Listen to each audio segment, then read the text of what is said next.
Alright guys, I've been asked to make you this video about why I went to Everest Base Camp and what I went through. Why did I go? I had a young family member who was in hospital after major surgery. He was in Bristol Children's Hospital.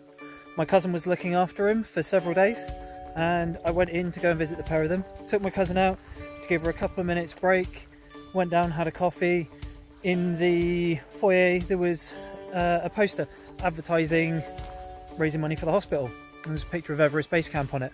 My reaction was, it's my kind of crazy, it's got to be done. So after the visit, I went home, I started to organise it, and I started ringing around for sponsorship. Rang one of my old university climbing buddies and asked him if he would sponsor me. His response was, I'm not sponsoring you, I'm coming with you. So next thing I know, there's two of us going to Everest Base Camp. How much did we raise? About £2.5 grand between us. Doesn't sound like a huge amount, but what you have to realise is people that raise £8,000, £10,000, £12,000, normally the money for the trip comes out of that money that they've raised. Me and Chris paid for it all ourselves. We paid about £4,500. This includes all our kit and everything else, paying for the Sherpas, all the tips for the Sherpas, everything else. Training started as soon as I paid my deposit for the trip. First 8 months was training 3 times a week in the gym and once a month with a personal trainer. 3 months before I left, I changed to DJ as my personal trainer, and that was once a week. Weekend hiking with a weighted rucksack to make sure I could do the distance. Right, 4 o'clock in the morning, local time. We've just had a wake-up call, so it's now time to get packed, sort everything out and get our flight up to Lukla. It's about, what? Yeah, the flight's half hour, but it's like, what? About 11:15 in the evening, UK time, I think. As you can see, Chris is very awake too. So yeah, it's stupid o'clock in the morning local time. We've pretty much been travelling solidly for, what, a day and a half now? Yeah. So yeah, been a long one. So it's time to get up and get sorted for our flight to Lukla. Right, here we go. Lukla, well, heading out to Lukla, back in Kathmandu, and it's just mental in here. It is just going absolutely crazy. Still can't figure out what's going on, so we'll have to see what happens. Don't know how well you'll hear this, but Chris is having a little bit of an issue.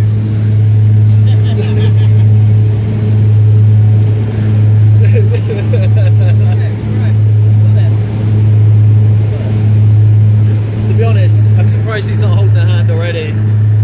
But that's how bad he is. Chris, how are you doing now we've landed? You made that, Chris. You made it?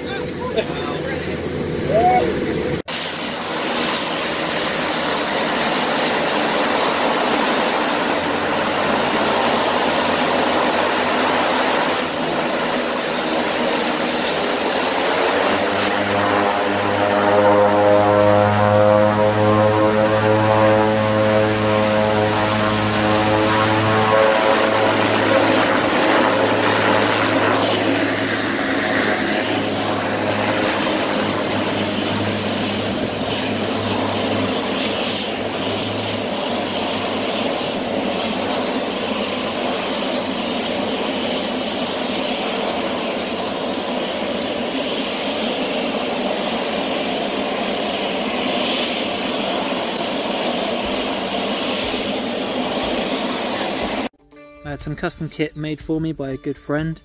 Everyone got their bags safe off the plane from Lukla, except me. My rucksack was all I had with me.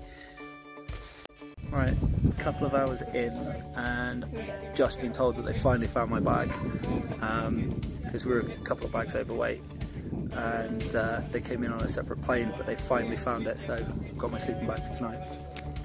A few of us had picked up hitchhikers. Mine was Feathers McGraw. He hitched a lift from the local primary school, and the reason I had Feathers with me is because my charity was Wallace and Gromit's Grand Appeal.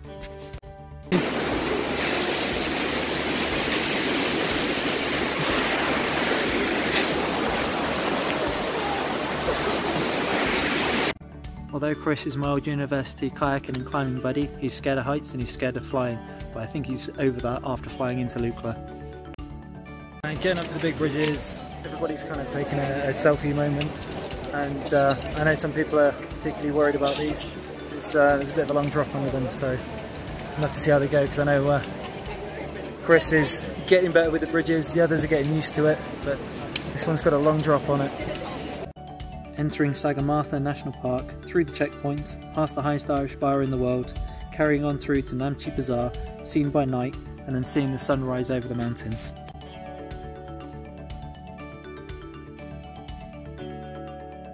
Right guys, it's like, what time are we on? About 6:30 in the morning? 6:15. Alright, 6:15 in the morning. We're up at the viewpoint by the museum behind us there. And turn around that way. Hang on, where is it? I'm trying to find it in the picture here, but I can't find it a second. But it's up, well, actually you might have caught it because you can't see it on the screen. It is absolutely tiny because it's still miles away, but it's up there and that's where we're heading. So hopefully I'll get some Wi-Fi today, because haven't had any since I've been in country, so I haven't been able to get in contact with anybody and haven't been able to update you all. So I will see how the Wi-Fi goes. I mean, we've got Wi-Fi where we're staying, but it's been a bit broken, and this phone likes really fast Wi-Fi and just would not connect. So many people on it last night. Tents are all frozen over this morning when we woke up. And the views are just absolutely phenomenal. I'll see whether I can get some good pictures for you guys.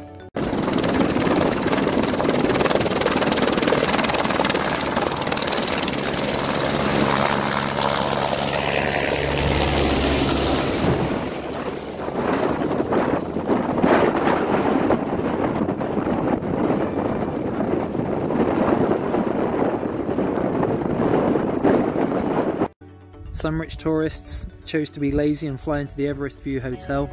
As you travelled up the mountain, some of the toilets were just a simple hole in the floor with wooden boards to stand on. Memory is triggered by smell, and the smell of those toilets is not something you want to remember. Right, end of the day, we're at 4,400. I've got a really blocked nose, so I can't smell anything, but everybody's saying that they're burning yak dung for providing heat, and it smells, but I can't smell a thing, so it's absolutely fine with me.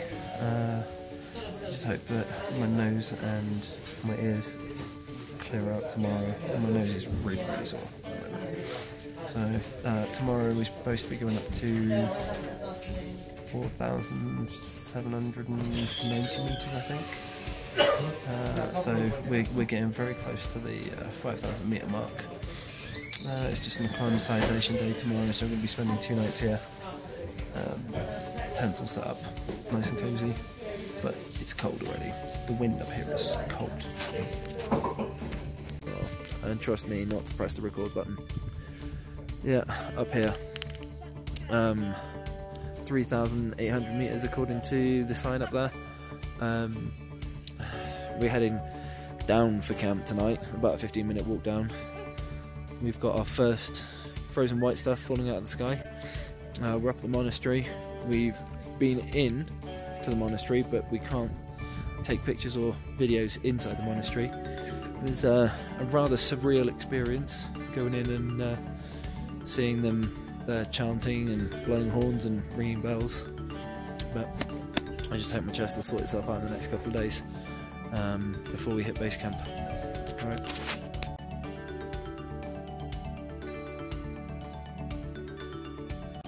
There we go, just been woken up by a Sherpa. Actually slept fairly alright tonight. How'd you do, Chris? Yeah, I need to start out with peeing. Yeah, biggest problem is we've got to drink huge amounts up here. So in the middle of the night, it wakes us up. Oh, look. Further out of my sleeping bag.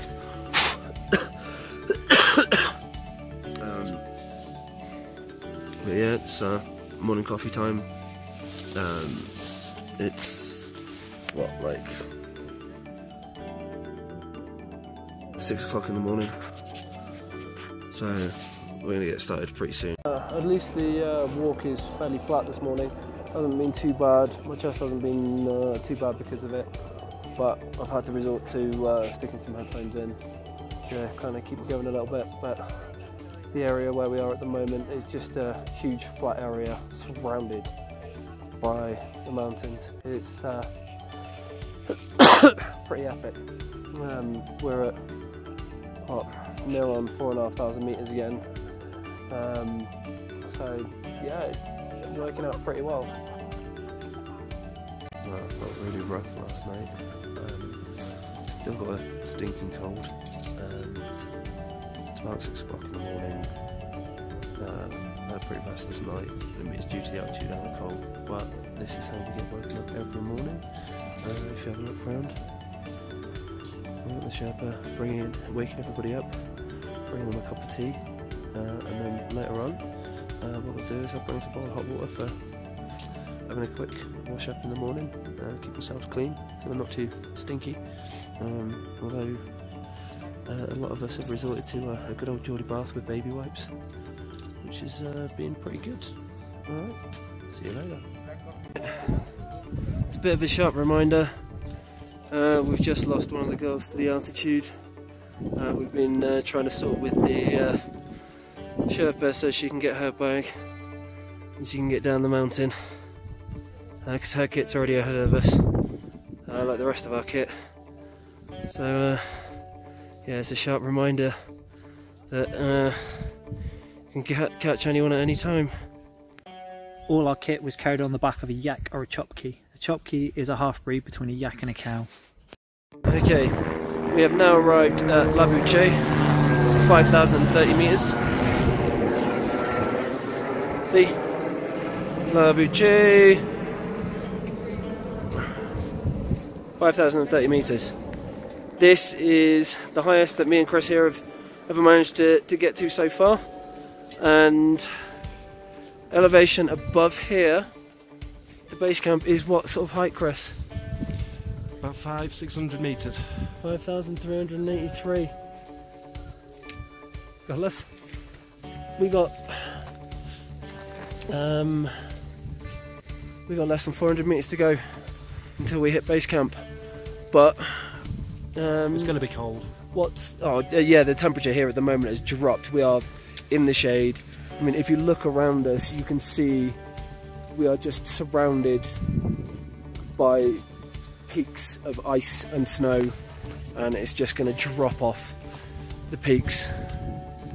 So it's just going to be pretty chilly, and we're going to go find our campsite, and we're here for one night. We move out to, where's the next one? I can't pronounce it. Okay. Oh, Garrick Shep. Garrick Shep. Yeah, Garrick Shep is the next one we're on to. But yeah, it gives you a rough idea. Garrick Shep, which is that one, I think. Yeah. No, no, yeah, it's that sign there. Garrick Shep. That's only saying 3 kilometres from where we are, and Everest Base Camp is only 6 kilometres from where we are. So in theory we could do 2 base camp in a day, but we're going to do Garrick Shep and then up to La Bouche. Calepatha, or whatever it's pronounced. Oh yeah, Galapata, that's the one. Calepatha, that's it. So yeah. While in La Bouche, we had to camp in the back streets of the town. That night, Chris had an issue with altitude sickness. Thankfully, we had the doctor to hand. Right. We're up here at over 5,000 metres, taking a few crazy pictures. I'm spacing out a bit because I'm running out of air. This cold is really starting to get in the way of everything. But we've got to go up over the little col here. We're going to drop down to our camp for the night. Thank you very much. And have a look at going at Calepatha this afternoon and see whether we can manage that. So close to base camp, like being on the moon, no trees, and about the same amount of oxygen. Here we go, we've made it up to base camp. As you can hear, my chest is absolutely shot. It's incredibly cold up here. I really should get around to doing my jacket up, but I've had to take my phone out, so yeah, I've had to undo it. But this jacket is, oh, it's brilliant. As you have a look around, we've got snow and ice, mountain peaks everywhere. Everyone's doing a big photo shoot session behind, so that we can send them off to everybody when we get back to signal our little tea room at Gromit Shep, which should only take us about an hour to get back to. It's been an amazing trip so far, but hopefully this afternoon me and Chris are gonna go and summit one of the mountains, because he couldn't make it yesterday because of bad weather, and I just felt awful yesterday, so we're going to give it another go this afternoon. Hopefully it should only take us 4 hours in total to get up and get back down, and everybody's kind of just trying to choke it back at the moment, I think. Now then, we made it. Yeah, we have done one. This snicker started its journey in Holland and survived to be in at base camp at 5,383 metres. We took time to take pictures at base camp individually and as a group. Lavinia was missing from the group as she did not make it due to altitude sickness and an allergy to burning yak dung that was used for heating over 4,000 metres. Chris and myself made it to the top of Kalapatar, where you can see the summit of Everest. You can't see it from base camp though. Here we go, last morning up here at our camp, just up at my base camp. Good morning, Chris. We've just been woken up with coffee. We did get some bad news last night, but we're going to be on our way down to Kathmandu in the next few days. Doc has decided that my chest was that bad that he's given me antibiotics. It's what, now about 6 o'clock in the morning, so time for us to get up and pack up in the morning and get shifting. The bad news we received after returning from Kalapatar was that Chris's father had died. Charity Challenge offered to fly Chris home from base camp, but Chris took the decision to walk out. It's rush hour. My nose really looks like it's falling apart, but this is what we have to cope with as morning rush hour up here. He's nearly getting run over by yak. Coming down the mountain today has been a bit of a tough one. Maybe I shouldn't have put the music on. Maybe I should. Been suffering with what's known as Call of the Void.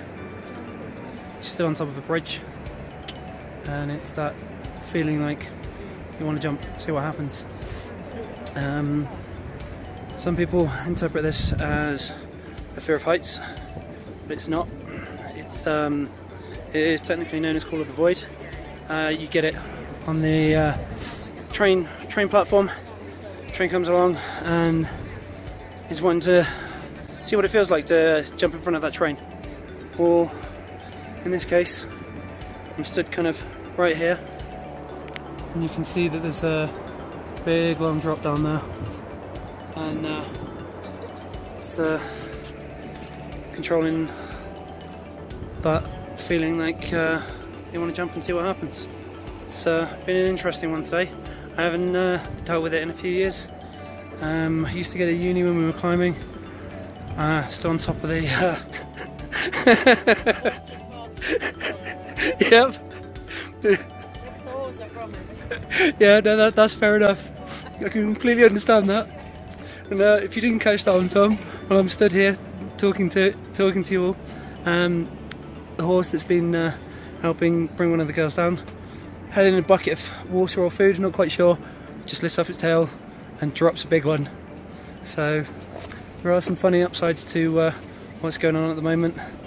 So it's not all bad. Prayer rocks were scattered all along the trail, making sure to pass them clockwise.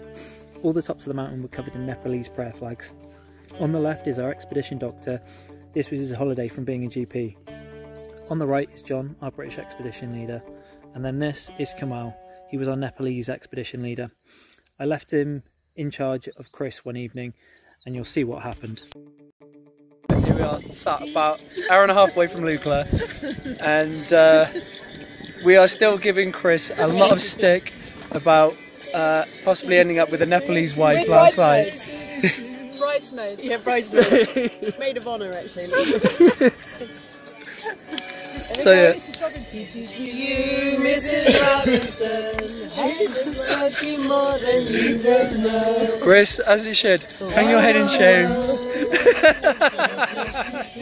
Mrs. Robinson.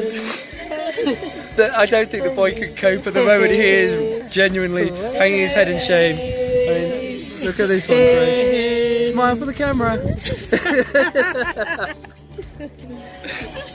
Yeah, he's not doing well today. That's what you get for being left alone with the head Sherpa taken into somebody's kitchen in the middle of the Himalayas. In the Sagarmatha National Park, wheeled transport of any kind is banned, so everything is brought in by mule, chokki, yak, or on a man's back. Finally, back in Lukla before we fly back to Kathmandu to relax and explore. Alright, we're down here in Durbar Square. It's supposed to be a big, what was it? Stupa. Stupa. Okay, and literally it's just a pile of rubble after the last earthquake. It hasn't been rebuilt. It's, well, they're in the process of rebuilding it. You can see that there's sandbags all over it. Admittedly, there's cars everywhere, but if you have a look behind, you can see that it's all been rebuilt. It's a bit of a mess, although there's some still nice buildings here, and they're trying to rebuild everything. We've just walked past some buildings. Oh, actually, and there's one over here that I can show you in a second, and they're literally just propped up by chunks of wood to hold them up and stop them collapsing. They've even invented road signs for them. But yeah, if you have a look, just in here, they've just literally just propping the building up against the wall to stop it falling over. It's incredible to see, really. Really simple engineering, but effective, and even though it's dangerous as hell, another earthquake hits, people are still living and working in them. It's absolutely crazy. In total, the trip was 18 days. We flew home. Once we landed, I drove Chris home to Yorkshire so we could organise his father's funeral, then return home to Somerset. The trip was full of ups and downs, but I will return to the Himalayas again.